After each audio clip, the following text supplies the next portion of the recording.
If you are concerned about a child, the first step is to observe the child's behaviour and the events around it. But how do you do that, and what do you look for? Kids Matter has created an easy-to-use tool to help you record what you are seeing and find patterns that will assist you in understanding what's going on for the child. It's called BETLS. BETLS is an acronym for behaviour, emotions, thoughts, learning and social relationships. These are important things to observe in a child you are worried about. BETLS is a template for gathering and documenting information and observations about a child and the particular concerns. When observing children's behaviour, it's helpful to include details such as pervasiveness, who's impacted by the behaviour, where does it happen, when does it happen, persistence, how long has it been going on for, frequency, how often do you see this behaviour, and severity, how much does the behaviour impact on the child and others. The staff self-reflection section provides a space to reflect on the child's experiences. It allows educators to note their thoughts about a situation and any other additional information that could be playing a role in the child's behaviour. This video follows a child at their early childhood service. The child's story represents some issues of concern that may benefit from some guided observation. Though it is a fictional account, it provides an example of common difficulties experienced by children which can be observed using the BETLS tool. As you are watching the video, use the BETLS chart to note down what you notice in the child's actions and what the educator and parents are reporting. You may also like to note any questions that you have for discussion later.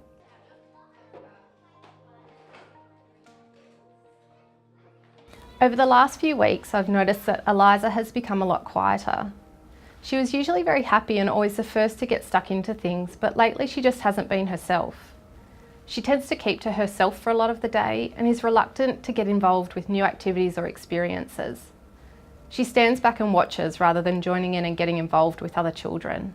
She's also started to become easily upset, like last week when I asked her to do something in a group activity. She was always upset when she's being dropped off in the morning, and this just wasn't happening before. She tends to look out for her parents in the hour or so before pick-up time, and is a lot more clingy to me throughout the day. Jordan, another educator that has recently started at the centre, has also noticed these changes in Eliza during his shifts. He was especially surprised when she didn't want to be a part of their cooking session yesterday. She usually loves to get involved with cooking.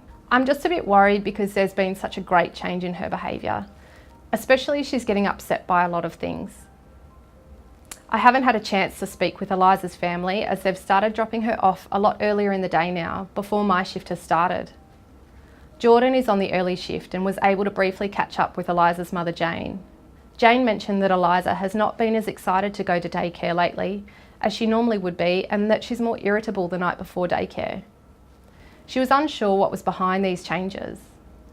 Jane reported that she did start a new job a few weeks ago with longer days, which might have thrown out the routine a bit at home, especially as now they have to leave home much earlier. It may be that there's something going on for Eliza that I don't know about. Could it be the changes at home, or perhaps something has happened at the service? It's a bit hard to tell. I've tried to do some more one-on-one things with Eliza and she's generally responding well. I've also done a bit of extra encouraging to get her involved into groups, but sometimes it's hard to know just how hard to push. I think I just need some time watching her more and seeing what may be the reason for this change. I also have to arrange a time to talk with her family to discuss what might be behind these changes.